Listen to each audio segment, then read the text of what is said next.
کہ علم دین کیا ہے، علم دنیا کیا ہے۔ یہ بچے جو پڑھنے آتے ہیں اس کو ہم یہی کہیں گے نا کہ یہاں پہ علم دین، اور بہت اچھا مظاہرہ ہوا، اللہ تعالیٰ بچوں کی عمر میں، علم میں، اور ان کے ماں باپ کی عمر میں خیر و برکت۔ بہت خوشی بھی دیکھ کر، اس لیے بھی خوشی ہوئی کہ آج جو ہے نا لوگوں کو اسی بات کا تو صدمہ پہنچ رہا ہے۔ وہ جملے سنبھال کے کہہ رہا ہوں کیونکہ یوٹیوب میں بھی آتا ہے تو لوگ پتہ نہیں کیا کا کیا سمجھیں، ہے نا۔ اب کسی عالم دین نے کتا کہا تھا تو بیچارہ وہ کتا تھا، وہ بھونک پڑا اور سزا ملی بیچارے کو اس بات کی۔ آئی بات سمجھ میں؟ تو پتہ نہیں کب کس کو کیا بات خراب لگ جائے۔ یہ جو بچے ہمارے علم حاصل کر رہے ہیں نا، تو اس بات کا، ان لوگ کو اس بات کا بہت زیادہ افسوس ہے کہ ہمارے مذہب کی کتاب ہمارے بڑے لوگ نہیں پڑھتے جو ان کی مذہب کی کتاب ہے۔ اور مسلمانوں کو دیکھو، ان کے بچے کو دیکھا گیا کہ وہ قرآن کے حافظ ہیں۔ اس بات پہ افسوس ماتم مناتے کہ ہمارے قوم کے نوجوان بڑے بوڑھے وہ ہماری کتاب نہیں پڑھتے، اور مسلمانوں کے بچوں کو دیکھو 7 سال کا ہے، 9 سال کا ہے، قرآن کا حافظ ہے۔ ارے ان کو کوئی بتائے بدھوؤں، قرآن کا حافظ جو ہمارا بچہ ہو رہا ہے، اس کی حفاظت کا ذمہ میرے اللہ نے لیا ہے۔ تمہاری کتاب کا کیا ذمہ ہے؟ تمہاری کتاب کا ذمہ تم خود نہیں لے پا رہے ہو، اور ہماری اس کتاب کا محافظ میرا اللہ ہے۔ نہیں فرمایا نحن نزلنا القرآن وإنا له لحافظون، ہم نے قرآن کو اتارا ہے اور ہم ہی اس کی حفاظت کریں گے۔ ایسے ہی حفاظت ہو رہی ہے، 8 سال کا بچہ، 9 سال کا بچہ قرآن کا حافظ ہے، کچھ نہیں تو بچوں نے سورہ دوحہ سنایا، سورہ تین سنایا، کسی نے سبح اسم ربک بڑی سورہ الحمدللہ وہ سنایا۔ اسی طرح سے چھوٹی چھوٹی صورتیں سینوں میں اللہ ایسے ہی تو محفوظ کر رہا ہے قرآن کو۔ آپ نے کیا سمجھ لیا ہم نے چند ایک جگہ قرآن کو جلا دیا تو ہم نے قرآن کو ختم کر دیا؟ تمہارے جیسے کتنے پاگل آئے تھے جنہوں نے قرآن کو جلا کر ختم کرنے کی کوشش کی، لیکن اللہ نے حافظ قرآن تیار کرنا شروع کر دیا، اور آپ بھی یہ سلسلہ جاری اور قیامت تک جاری رہے گا۔ یہ الحمدللہ یہ جو بچے ہیں اپنے سینوں میں آج چھوٹی چھوٹی صورتیں رکھے ہیں، میں دعا کرتا ہوں کہ پورا قرآن کے اللہ ان کو حافظ بنا جن لوگوں نے سنا ہے۔ اور زبردست چیز ہے بابا، اپنے بچوں کو، میں ابھی اس پر آؤں گا کہ علم دین اور دنیا کیا ہے، اسی پر بات ختم بھی کر دوں گا۔ اور ضروری اللہ کے رسول نے کیا فرمایا؟ فرمایا من قرأ القرآن بما عمل فيه البس والداه تاج یوم القیامت، او کما قال اللہ صلی اللہ رسول اللہ صلی اللہ علیہ وسلم، قال رسول اللہ صلی اللہ علیہ وسلم فی حدیث آخری۔ حضور کیا فرماتے ہیں کہ جس کسی نے قرآن کا علم حاصل کیا، بچے پڑھ رہے ہیں الحمدللہ، آپ نے بھی پڑھا ہوگا قرآن۔ حضور کیا فرماتے؟ فرماتے جس کسی نے بھی قرآن کا علم حاصل کیا، بما عمل فیہ، اور جو کچھ قرآن میں لکھا ہے اس پر وہ عمل کرتا رہا۔ اس سے پتا چلا عالم وہی ہے جو عامل ہو۔ عالم میں نے جاننے والا، عالم بمانے کیا بھائی جس کو جو جانکاری ہے نا اس پر وہ عمل کر لے، وہ عالم ہے۔ اب وہ عالم آپ سمجھیں گے کہ میں وہ عالم ہو گیا، وہ الگ بات ہے، لیکن لفظی اعتبار سے جو کچھ آپ کو معلوم ہے نا اس پر عمل کر لیں آپ۔ لیکن خاص طور سے یہاں پہ حافظ قرآن اور عالم دین کی بات ضرور فرما دیں۔ قرآن کا علم حاصل کیا، اس پر عمل بھی کیا، ہوگا کیا ہوگا؟ قیامت کے دن ان بچوں کے ماں باپ کو ایک ایسا تاج پہنایا جائے گا جس کی روشنی مشرق سے لے کے مغرب تک ہوگی۔ اب سوچی قیامت کا میدان جہاں پہ نفسا نفسی کا عالم ہے، ایک دوسرے سے لوگ بھاگ رہے ہیں، وہیں پر ایک آواز آئے گی کہ بھیا وہ لوگ کہاں ہیں، وہ لوگ کہاں ہیں جنہوں نے اپنے بچوں کو قرآن کی تعلیم دی تھی، وہ حاضر ہو جائے، اللہ انہیں تاج پہنانا چاہتا ہے. وہ جب تاج پہنیں گے اس تاج کی چمک ایسی ہوگی، حضور نے فرمایا کہ وہ مشرق سے مغرب تک کو روشن کر چکی ہوگی. یاد ہے تو بچوں کو قرآن کا علم دو. دنیا پریشان ہوتی ہونے تو انشاءاللہ اور پریشان ہوگی. جی صاحب بہت ان کی پریشانی بڑھے گی اور بہت زیادہ شدت بڑھے گی نا تو یہ بھی ایک دن کہنے پہ مجبور ہو جائیں گے کہ اسلام سے اچھا کوئی مذہب ہے ہی نہیں. میں نے دیکھا جتنا جو کٹر پنتھی کرنے پہ اترتا ہے اسلام کے لیے، پھر وہ ڈیٹیل میں بھی جاتا ہے کہ ذرا دیکھوں تو صحیح. اور جس نے دیکھنے کے لیے قرآن کھولا ہے کہ دیکھوں تو صحیح یہ مذہب کیسا ہے، جس نے یہ بات سوچ کر کے قرآن کھولا پھر وہ مسلمان ہو کے رہا. پھر مسلمان ہو کے رہا. اور یہ ایسا راستہ علم دین کا کہ حضور فرماتے ہیں صلی اللہ علیہ وسلم من سلک طریقا فی العلم سہل اللہ طریقا الی الجنہ. کیا فرماتے حضور کہ جس کسی نے علم دین کا راستہ چنا، اب اس راستے پہ چل رہا ہے. بچے پڑھنے آتے ہیں نا مدرسے میں، ہم بھی پڑھ چکے ہیں، راستے سے چلتے چلتے مدرسے جاتے ہیں.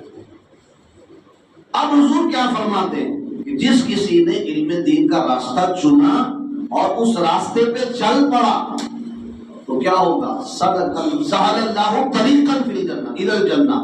اللہ تعالیٰ اس کے لیے جنت کا راستہ آسان کر دیتا ہے، جبکہ جنت کا راستہ بہت مشکل ہے. جہنم کا راستہ بہت آسان ہے. بات سمجھ گئی؟ جنت بہت خوبصورت جگہ ہے لیکن اس کا راستہ بہت مشکل ہے، اتنا آسان نہیں ہے. یہ اٹھے ہو جنت میں چلے گئے. اگر ایسا ہوتا تو قرآن یہ کیوں کہتا الف لام میم احسب الناس ان یترکوا ان یقولوا آمنا وهم لا یفتنون. اگر آسان ہوتا نا جنت کا راستہ تو اللہ یہ نہیں فرماتا کیا تم نے گمان کر لیا ہے کہ تم اٹھو گے اور جنت میں چلے جاؤ گے. ان یترکوا ان یقولوا آمنا وهم لا یفتنون، کیسی تمہیں اس بات پہ چھوڑ دیا جائے گا کہ بس ہم ایمان لائے اور آزمائے نہیں جائیں گے. نہیں، بہت مشکل ہے جنت کا راستہ. جنت بہت اچھی جگہ ہے لیکن اس کا راستہ بہت مشکل ہے. اور اس مشکل راستے کو آسان کرنے کا واحد راستہ علم دین حاصل کرنا ہے. سہل اللہ کا لفظ ہے کہ اللہ پھر جنت کے راستے کو اس بندے پر آسان کر دے. اور جہنم بہت مشکل جگہ ہے، بہت مشکل جگہ ہے. اللہ اس جگہ سے ہم سب کو بچائے. بہت مشکل جگہ لیکن اس کا راستہ بہت آسان ہے. دیکھ لو آپ گالی دے لو جہنم میں، ماں باپ کو برا کرتے جہنم میں بہت آسان ہے. اور اس کے راستے پر چلنے میں جو جہنم کا راستہ ہے مزہ بھی آتا ہے. نہیں آتا ہے؟ جی ہاں آتا ہے. جبھی تو ورنہ مسجدیں نہیں بھری پڑی ہوتی، ورنہ درسگاہیں خالی کیوں ہو رہی ہیں آج کل؟ اس لیے کہ وہ جہنم کا راستہ لوگ پکڑ چکے ہیں. اس لیے جو جنت کی طرف لے جانے والا مسجد و مدرسے کا راستہ ہے اس کو لوگوں نے چھوڑ دیا. بہت آسان ہے، اس لیے زنا کرنا بہت آسان ہے، غیبتیں کرنا کتنا آسان ہے. 4 لوگ بیٹھ جائیں تو سوچتے کہ بس جب تک کہ ہم پیٹ کی بات منہ تک نہیں لائیں گے ہمارا کھانا ہضم نہیں ہوتا. کتنا آسان ہے، دنادن شروع کر دیتے لوگ. جہنم مشکل جگہ ہے لیکن اس کا راستہ بہت آسان ہے. اور جنت جو ہے بہت آسان جگہ ہے، سہل جگہ ہے لیکن اس کا راستہ بڑا مشکل ہے. اتنا مشکل ہے کہ بھوکے پیاسے 3 دن رہتے ہوئے اپنے 6 مہینے کے بچے کو بھی قربان کرنا پڑتا ہے. اتنا مشکل ہے جنت کا راستہ. کبھی بچوں کے بازو کٹوانے پڑتے ہیں، کبھی اپنی جان کا نذرانہ پیش کرنا پڑتا ہے. اتنا مشکل ہے جنت کا راستہ. لیکن لوگوں نے آسان ٹکٹیں بانٹتے ہیں. اب تو ٹکٹیں بٹ رہی ہے کہ ہمارے ساتھ وابستہ ہو جاؤ، بس ہمارا ہی راستہ بہت آسان ہے. ہم یہاں پہ دعوت پکڑ لو اور سیدھا جنت میں جانے جاؤ. بہرحال میں بات یہ کرنے چلا تھا کہ دین اور دنیا، یہ کہتے ہیں نا دین کا علم دنیا کا علم، اس کو سمجھ لو. ہم جو اپنے بچوں کو doctor, engineer, philosopher, professor, lecturer, جو کچھ آپ بناتے ہو، کیا یہ دنیا ہے؟ اور ہم اپنے بچوں کو جو عالم، حافظ، قاری، علامہ، مفتی جو کچھ ہے بناتے ہیں، کیا یہ دین ہے؟ جی اب میں آپ کو اس کو سمجھاتا ہوں. کسی نے شاہ محدث حق دہلوی رحمۃ اللہ علیہ سے پوچھا تھا دین کیا ہے اور دنیا کیا ہے. آج میں آپ کو بتاؤں دین کیا دنیا. فرماتے ہیں کہ قیامت کے دن میزان عمل پر جو چیز کام آ جائے وہ دین ہے، اور قیامت کے دن جو چیز منہ پہ مار دی جائے وہ دنیا ہے. اور اس کو واضح کروں گا میں، پھر سن لیجیے. قیامت میں میزان عمل پر جو چیز کام آ جائے ہمارے کھاتے میں ہے، ہاں ٹھیک ہے، فرمایا وہ دین ہے، اور جو منہ پہ مار دیا جائے وہ دنیا ہے. اس لیے کہ آج کا دور ایسا ہے کہ بہت سے لوگ بھی دین کا کام دنیا کے لیے کر رہے ہیں، اور بہت سے ایسے لوگ ہیں جو دنیا کا کام بھی دین کے لیے کر رہے ہیں. جیسے مثلا اگر کسی نے نعت شریف شروع کی، نعت بہت اچھی چیز ہے، قرآن پاک کی تلاوت، تقریر، علامہ صاحب کھڑے ہو گئے، لیکن ان سبوں کے دماغ میں یہ فطور اگر چلا ہے تو دین، آپ کہہ رہے ہیں دین ہے، نعت پڑھنا، قرآن پڑھنا، تقریر کرنا، تبلیغ کرنا، لوگوں کو واعظ و نصیحت کرنا ہے تو دین. آپ یہی کہہ رہے ہو نا یہ دین ہے. لیکن دین کب ہوگا؟ جیسے ہی مائک پہ میں کھڑا ہوا میرے دماغ میں فطور آیا، لوگ میرا بیان سننے کے لیے آئے، لوگوں کو میرا بیان بہت اچھا لگتا ہے، اور میں نیچے سے 2 فٹ اونچا ہو جا رہا ہوں. آئی بات سمجھ؟ دماغ میں کبر آ گیا، تکبر آ گیا، ریاکاری آ گئی، دکھاوا. میری نعت تو لوگ سننے کے لیے آئے ہیں، میں قرآن اتنا شاندار پڑھتا ہوں جبھی تو لوگ آتے ہیں. یہ دماغ میں خبط آ گیا. اب یہ قیامت کے دن دین نہیں ہوگا، یہ دنیا ہوگی، منہ پہ مار دی جائے گی. آپ کو لگا دین ہے لیکن ہے دنیا ہو جائے گی. اور دنیا جسے آپ کہتے ہیں، آپ کے بچے ڈاکٹر ہے، انجینئر ہے، پروفیسر ہے، وغیرہ وغیرہ، کسی بھی فیلڈ میں ہے، آپ نے اس کو دنیا سمجھا ہے. مثلا آپ کا بچہ ڈاکٹر ہے، کوئی غریب آیا، ڈاکٹر صاحب آپ کے پاس دینے کے لیے میرے پاس پیسے نہیں ہیں، 1000 آپ کی فیس ہے، 500 آپ کی فیس ہے، میں نہیں دے سکتا. کہا ٹھیک ہے کوئی بات نہیں، ایسی دوا لکھ کے چلے. پڑھا تو دنیا کی تعلیم اس نے نا. ڈاکٹر کیسے بنا؟ قرآن پڑھ کے بنا کیا؟ حدیث پڑھ کے بنا کیا؟ وہ دنیا کی تعلیم آپ اسے کہہ رہا ہو. اب یہ پڑھا دنیا کی تعلیم ہے، لیکن اپنے کام کا صحیح استعمال اس نے عام کیا ہے، لہذا قیامت کے دن یہ دنیا جسے کہتے وہ دین ہو جائے گا. جو وہاں کام آ جائے وہ دین ہے، اور جو منہ پہ مار دیا جائے وہ دنیا ہے. آئی بات سمجھ؟ تو یہ اللہ تعالیٰ اتنا بڑا کریم ہے، اتنا بڑا کریم ہے، اور اپنے رسول کی زبانی اس نے جو اعلان فرمایا نا، اس میں یہ قید نہیں ہے کہ آپ دین کا علم حاصل کرو یا دنیا کا حاصل کرو. وہ حدیث پاک آپ سنتے ہو نا کہ اطلب العلم من المہد الی اللحد، ماں کی گود سے قبر کی گود تک علم حاصل کرو. اس میں یہ تو نہیں لکھا ہے نا کہ آپ خالی قرآن کا علم حاصل کرو یا حدیث کا علم حاصل کرو، یا یہاں پہ یہ نہیں لکھا ہے خاص کہ آپ ڈاکٹر بنو، انجینئر بنو، پروفیسر بنو. علم کا لفظ ہے، اور علم کے معنی ہوتے جاننا. یا ایک اور حدیث آپ جو سنتے ہو، طلب العلم فریضۃ علی کل مسلم و مسلمہ.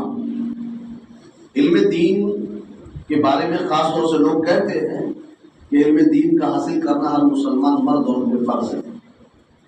کہیں نہ کہیں جا کے یہ بات بھی صحیح ہے کہ جب تک علم دین نہیں ہوگا مسلمانوں میں، جسے ہم احکام شریعت کہتے ہیں، یا حضور نے یہ اشارہ فرمایا ہے کہ اپنی ضرورت کا علم ہر کسی کو حاصل کر لینا چاہیے، فرض.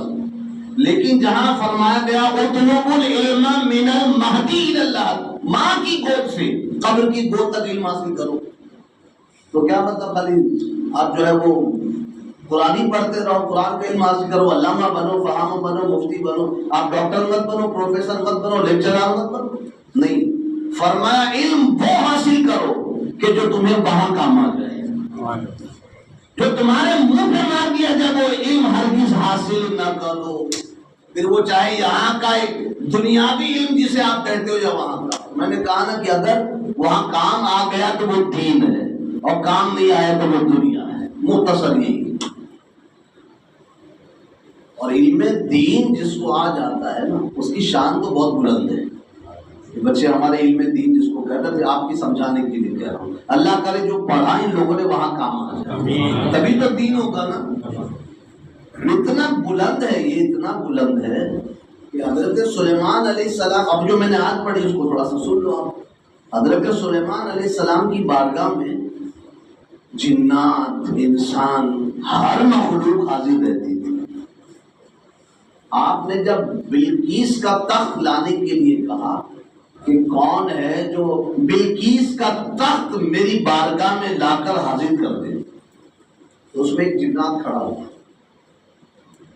قال یا ایھا الملأ ایکم یاتینی بعرشها قبل ان یاتونی مسلمین، وہ یہاں پہنچے اس کے پہلے مجھے تخت چاہیے۔ تو قال عفریت من الجن انا آتیک بہ، ایک جنات کھڑا ہوا، اس نے کہا حضور میں وہ تخت لا کے آؤں گا، آپ کتنی دیر میں لاؤ گے؟ کہا انا آتیک بہ قبل ان تقوم من مقامک، آپ کی محفل ابھی ختم نہیں ہوگی اس کے پہلے پہلے وہ تخت لا کے رکھ دوں گا۔ آپ نے فرمایا مجھے اور جلدی چاہیے، اور جلدی چاہیے۔ ایک سوال یہ پیدا ہوتا ہے کہ اتنا جلدی آپ تخت کیوں منگوا رہے تھے؟ بھائی تخت ہے کبھی بھی ہے جائے، محفل برخاست ہونے کے بعد آئے، 1 گھنٹے کے بعد آئے، 2 گھنٹہ کا تو آئے گا نا بابا، اور جلدی چاہیے۔ اب اس کو قرآن نے کھولا ہے، اب مجھے اور جلدی چاہیے۔ جنات کا پاور جہاں تک تھا اس نے کہا آپ کی محفل ختم ہوگی اس کے پہلے میں وہ تخت لا کے رکھ دوں گا، چھوٹا پاٹلا نہیں، گھر کا وہ پاٹلا جس پر عورتیں بیٹھی وہ تخت نہیں، وہ 70 گز یا 80 گز لمبا چوڑا تھا، تب وہ بیش اتنا وزنی تھا کہ کئی جنات مل کے اٹھا نہیں سکے اس کو، اتنا وزنی۔ لیکن اس نے کہا میں لے کر آؤں گا، میں لے کر آؤں گا۔ لیکن جنات کی طاقت بس وہی تک تھی کہ آپ کی محفل ختم ہوگی اس کے پہلے پہلے لا کے رکھ دیں، نہیں مجھے اور جلدی چاہیے۔ جنات کی طاقت ختم، اب کس کی طاقت شروع ہو رہی ہے؟ جسے اللہ نے کتاب کا علم دیا تھا۔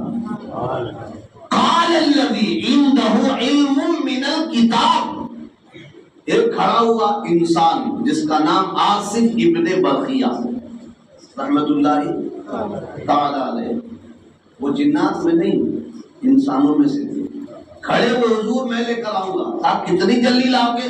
کہا انا آتیک بہ قبل ان یرتد الیک طرفک، کہا حضور اس نے تو کہا ہے کہ آپ کی محفل برخاست ہونے سے پہلے لاؤں گا، اللہ کے کرم سے، حاذا من فضل ربی آگے آ رہا ہے، اس کو میں پہلے ہی کہہ دے رہا ہوں، اللہ کے کرم سے، اللہ کے فضل سے، میرے رب کے فضل سے میں اتنی جلدی وہ تخت آپ کے سامنے لاؤں گا کہ ابھی آپ کی پلک بھی نہیں جھپکنے پائے گی اس کے پہلے تخت حاضر ہو جائے۔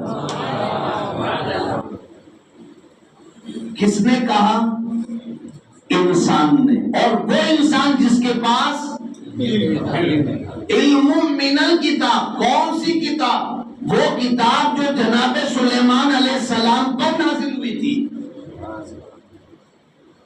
یا جو سلیمان علیہ السلام کے پاس صحیفے تھے اور رسولوں کے، وہی نا، آسمانی کتاب کی تو بات ہو رہی نا، آسمانی کتاب تھی اس بندے کے پاس جو جناب سلیمان علیہ السلام کے پاس تھی، اس کتاب کا علم اور اتنا پاور۔ سوچو جو کتاب تمام کتابوں کی سردار ہے، جناب آصف ابن برخیا کے پاس جو کتاب کا علم تھا وہ قرآن سے تو بڑھ کے نہیں تھی نا. اب سوچو جو کتاب تمام کتابوں کی سردار ہے اس کا علم اگر کسی کے پاس آ جائے گا تو پھر اس کا مقام اللہ کی بارگاہ میں کتنا بلند ہوگا. اس لیے اس کو ہلکا نہیں سمجھنا. قرآن مجید کا یہ علم جو ہے نا اس کو ہلکا پھلکا نہیں سمجھنا. نہ اس کے پڑھنے پڑھانے والے کو کبھی ہلکا سمجھنا. جی صاحب نہ اس کو ہلکا سمجھنا نہ اس کے پڑھنے پڑھانے والے کو. محمود غزنوی کا نام سنا ہے آپ نے؟ بولوں کچھ اس پر کہ سلام و سلام پڑھ. بھوک لگی ہے کیا؟ میں ایک ہفتے سے بخار میں یقیناً جو لوگ مجھے دوا خانہ بچہ لے جاتا آسی یہاں ہے برابر لے جاتا ہے وہ بغیر کیسے بولے کہ میں نے کہا اللہ بلوا لے گا. بخار میں ہوں پھر بھی بول رہا ہوں اور آپ ٹھنڈے پڑے. بولوں اس پر؟ اب آخری میں بار بار کہہ رہا ہوں آخری اور بول رہا ہوں بس یہ لاسٹ ہے. لیکن ابھی کیا کروں بات نکل گئی. اب یہ بات واقعی میں آخری کو بھی سلام و سلام پڑھ لیں انشاءاللہ.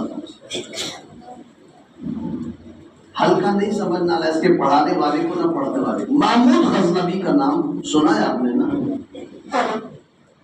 اس کا شروع کا جو دور تھا بڑا عجیب دور تھا. محمود ایاز صاحب میں نام آتا ہے نا محمود بادشاہ ایاز غلام آپ سنتے ہیں. شروع کا دور بڑا عجیب تھا جب یہ طائف وغیرہ نہیں ہوا تھا. بادشاہ تھا اس کو 3 باتوں میں بہت شک تھا. وہ کام کی چیزیں سننا اس کو 3 باتوں میں بہت شک تھا. وہ 3 باتیں کیا؟ پہلی بات تو یہ ہے کہ میرا باپ سبکتین ہے کہ نہیں. سبکتین گزرا ہے بادشاہ یہ اسی کی اولاد. یہ اس کو شک تھا کہ بھئی میرا باپ سبکتین ہے کہ نہیں. شک تھا اس کو. سن رکھا تھا بھئی تو کسی چرواہے کی اولاد ہے فلاں کی اولاد ہے تیرا باپ جو سبکتین نہیں. شک تھا کہیں سے سن لیا تھا. ماں پہ تہمت لگی نا بڑا اس کو شک تھا. لیکن ماں بھی زندہ نہیں تھی کہ پوچھ لوں. لیکن شک تھا اس کو کہ میرا باپ سبکتین ہے کہ نہیں. ایک بات. دوسری بات جس میں شک تھا وہ یہ کہ قیامت قائم ہوگی کہ نہیں. لوگ ایسے ہی بس خالی افواہ اڑاتے قیامت آئے گی قیامت آئے گی.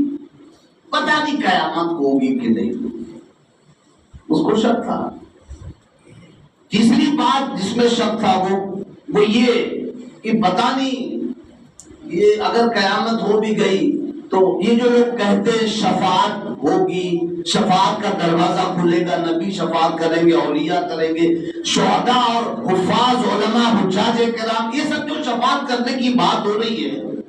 چلو اگر قیامت ہو بھی گئی تو شفاعت ہوگی کہ نہیں اس میں شک تھا اس کو. 3 باتوں میں یہ 3 باتوں میں شک تھا اس کو.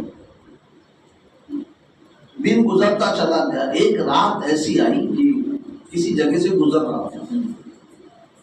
گزرتے گزرتے دیکھا کہ ایک طالب علم کسی دیوار پر بیٹھ کر کے اپنا سبق یاد کر رہا ہے. طالب علم اپنا سبق یاد کر رہا ہے اور اس کے بعد جب یاد کر لیتا ہے ایک لائٹ تو اتر کر کے بغل میں ایک گھر کی روشنی جل رہی تھی وہاں جا کے سبق ایسے دیکھتا اجالے میں پھر واپس دیوار پہ آ کے یاد کرنے لگتا.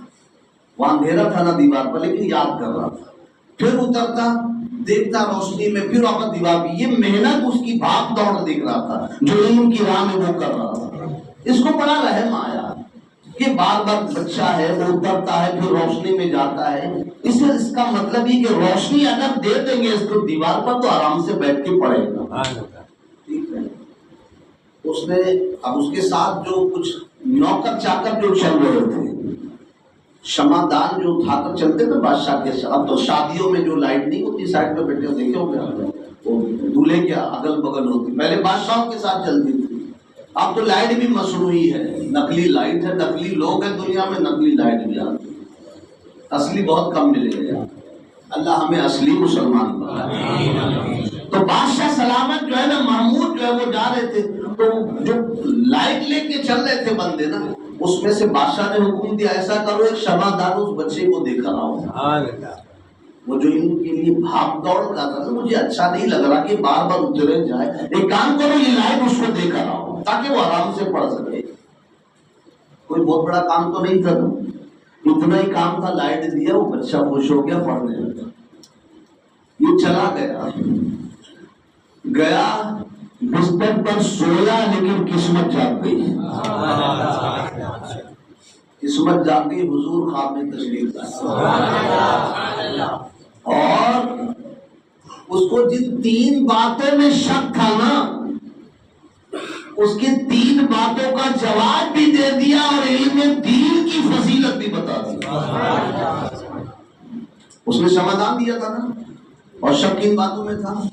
قیامت ہوگی کہ نہیں, شفاعت ہے کہ نہیں, میرے باپ کا نام سبکتین ہے کہ نہیں, یہی تھا. حضور خواب میں تشریف لائے, فرماتے ہیں اے سبکتین کے بیٹے محمود. آئی بات سمجھ؟ اے سبکتین کے بیٹے محمود. جو دوسری بات میں شک تھا اس کو میں پھر کنکلوڈ کرتا ہوں. پہلی بات میں شک تھا کہ وہ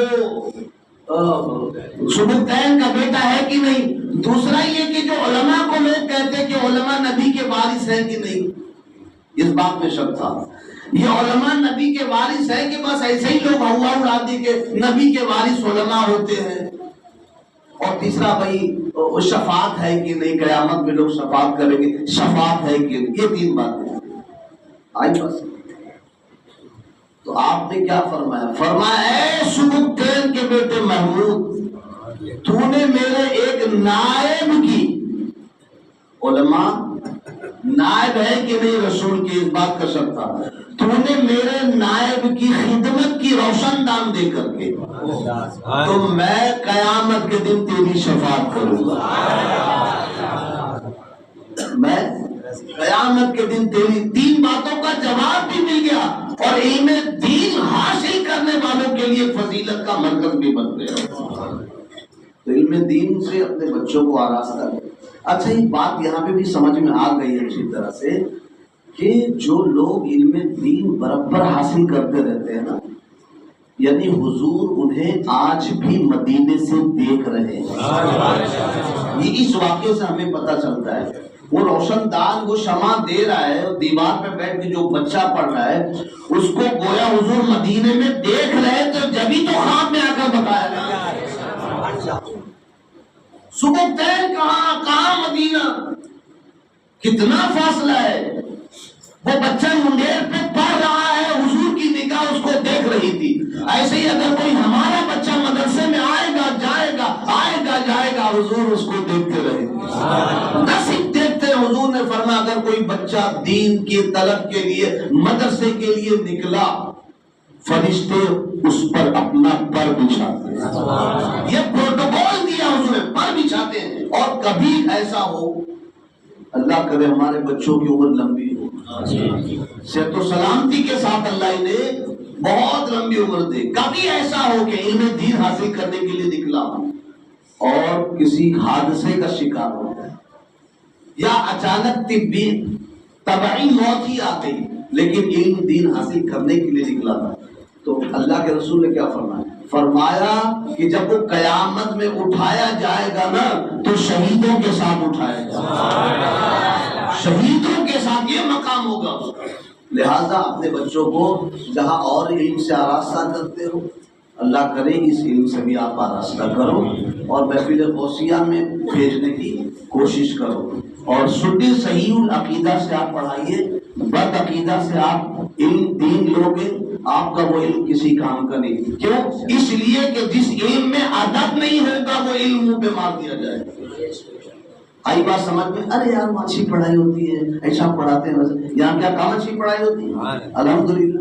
یہ آپ نے دیکھا ہی نا, آپ کے سامنے مولانا تنویر, اور بھیجا تو میں نے نا یہاں پہ, ان کو ایسے ہی بھیج دوں گا. امامت کے لیے کس نے بھیجا؟ الحمدللہ. کہ میں میرا انتخاب ہے, جب میرا انتخاب ہے غلط انتخاب کروں گا. اور جو تراویح سنانے آ رہے ہیں وہ بھی میرا شاگرد ہے, یہاں جو تراویح سنائیں گے میرا ہی انتخاب ہے, تو میں ایسے للو پنجو کا تو انتخاب نہیں کروں گا نا کسی جگہ. تو الحمدللہ سنی صحیح العقیدہ بھی الحمدللہ صوفی صاحب بھی ہیں, وہاں رہتے تھے مسجد میں، میں نے دیکھا صبح شام الحمدللہ. تو اپنے بچوں کو ایسوں کے پاس علم دین کے لیے بھیجیں. انشاءاللہ عید بعد بھیجیں گے نا. چھٹی پڑھ لے گا، چھٹی پڑھ لے عید بعد. اچھا عید کے بعد الحمدللہ تعلیم بالغان بھی شروع ہوگا ہے نا. وہ بھی اس کا بھی اناؤنسمنٹ ہوگی. بڑوں کی جیسے کام کاج سے فارغ ہو گئے آپ رات میں، کب آپ کو علم دین حاصل کرنا ہے تو وہ اس کا بھی اناؤنسمنٹ بعد میں کر دیا جائے گا. تو اللہ پاک اپنے محبوب کے صدقے کہنے سننے سے زیادہ عمل کی توفیق عطا فرمائے. السلام علیکم.